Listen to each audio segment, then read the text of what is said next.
শিক্ষকদের চাকরিকে জাতীয়করণ করতে হবে। শিক্ষক কর্মচারীদের 100% বোনাস দিতে হবে। কলেজের শিক্ষকদের 8 বছর পূর্ণ হওয়ার পরে তাদেরকে সহকারী অধ্যাপক পদে পদোন্নতি দিতে হবে। সকল পর্যায়ের শিক্ষকদের চাকরির বয়সসীমা 65 করতে হবে। কিন্ডারগার্টেন শিক্ষকদেরকে সরকারি সুযোগ সুবিধা প্রদান করতে হবে। আদর্শ শিক্ষক ফেডারেশনের পক্ষ থেকে 10 দফা দাবি নেওয়া।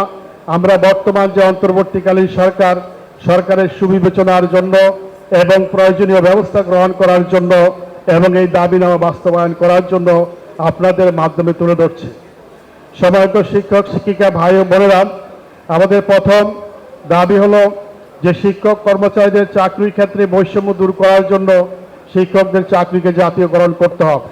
আমাদের এখানে সরকারি এবং বেসরকারি পর্যায়ে শিক্ষকদের মধ্যে বৈষম্য রয়েছে, ঠিক তেমনিভাবে সাধারণ শিক্ষা এবং মাদ্রাসা শিক্ষার মধ্যেও বৈষম্য রয়েছে। সেই বৈষম্য দূর করার জন্য শিক্ষকদের চাকরিকে অবশ্যই জাতীয়করণ করতে হবে। জাতীয়করণ না করা পর্যন্ত শিক্ষক কর্মচারীদের 100% বোনাস দিতে হবে, 50% বাড়ি ভাড়া দিতে হবে এবং নিয়ম অনুযায়ী চিকিৎসা ভাতা প্রদান করতে হবে।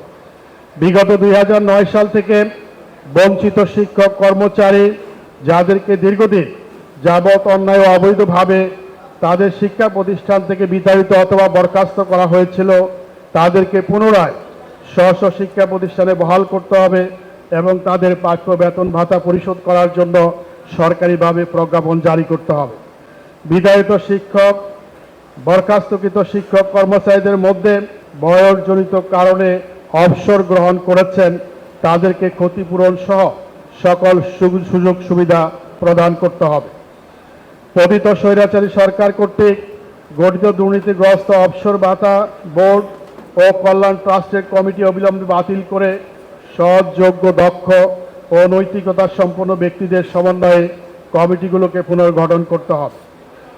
বিতাড়িত স্বৈরাচারী সরকারের চিহ্নিত দুর্নীতিবাজ দলীয় অধ্যক্ষ, উপাধ্যক্ষ ও শিক্ষা প্রশাসনের সকল স্তরে কর্মরত দলীয় ও দুর্নীতিবাজ কর্মকর্তা কর্মচারী যারা এখনো পদত্যাগ করেন নাই, তাদেরকে নির্বাহী আদেশের মাধ্যমে বহিষ্কার করতে হবে।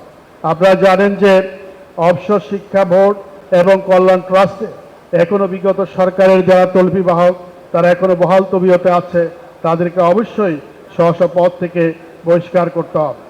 বেসরকারি কলেজের শিক্ষকদের 8 বছর পূর্ণ হওয়ার পরে তাদেরকে সহকারী অধ্যাপক পদে পদোন্নতি দিতে হবে। পর্যায়ক্রমে সহযোগী অধ্যাপক এবং অধ্যাপকের পদ সৃষ্টি করতে হবে এবং এমপিওভুক্ত শিক্ষা প্রতিষ্ঠানে বিধি মোতাবেক নিয়োগপ্রাপ্ত অনার্স এবং মাস্টার্স পর্যায়ের শিক্ষকদের এমপিও দিতে হবে। বিশ্ববিদ্যালয় শিক্ষকদের ন্যায় সকল পর্যায়ের শিক্ষকদের চাকরির বয়সসীমা 65 করতে হবে। এই ব্যাপারে সরকার একটি কমিটি গঠন করেছে। আমরা আশা করি যে চাকরি প্রবেশের যে বয়সসীমা সেটা 35 এবং অবসর গ্রহণের যে বয়সসীমা সেটা 65 করা হবে। কিন্ডারগার্টেন ও ইবতেদায়ী মাদ্রাসার নিবন্ধন প্রক্রিয়াকে সহজ করতে হবে। কিন্ডারগার্টেন শিক্ষকদেরকে সরকারি সুযোগ সুবিধা প্রদান করতে হবে। ইসলামী মূল্যবোধে বিশ্বাসী বিশেষজ্ঞদের সমন্বয়ে পাঠ্যপুস্তক সংশোধন ও পরিমার্জন সমন্বয় কমিটি অবিলম্বে পুনরায় গঠন করতে হবে এবং সকল ক্ষেত্রে সাধারণ মাদ্রাসা শিক্ষার ক্ষেত্রে বৈষম্য দূর করতে হবে। আপনারা জানেন যে সমন্বয় কমিটি গঠন করা হয়েছিল শিক্ষাক্রম পরিমার্জন এবং সংশোধনের জন্য, সেটা সরকার বাতিল করেছে। আমরা দাবি করছি যারা ইসলামী মূল্যবোধে বিশ্বাসী, ধর্মীয় মূল্যবোধে বিশ্বাসী, তাদের সমন্বয়ে পুনরায় অবিলম্বে এই শিক্ষা সংস্কার কমিটি গঠন করা হবে এবং জাতীয় আকাঙ্ক্ষার প্রতিফলন ঘটে এই ধরনের একটি শিক্ষানীতি তৈরি করা হবে।